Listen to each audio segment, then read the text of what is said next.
নমস্কার।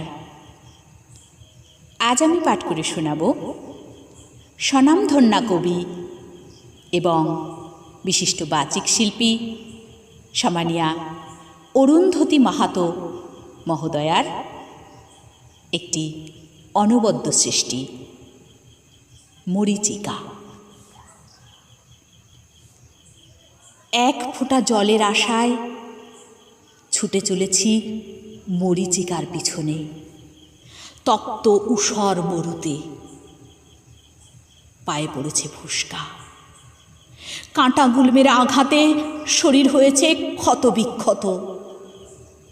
তবু ছুটছি ছুটছি আর ছুটছি, এক ফোঁটা জল পাবো ভেবে।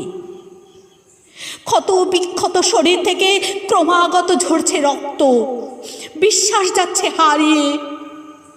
তবু আশায় বুক বেঁধে ছুটছি, সামনে যদি জল পাই।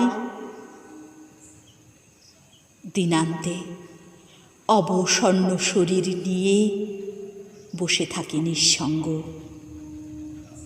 পথের সাথীরা বহু আগেই পিছন পানে গেছে ফিরে।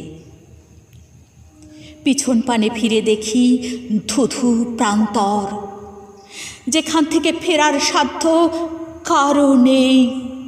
হ্যাঁ, কারো নেই, কারো না।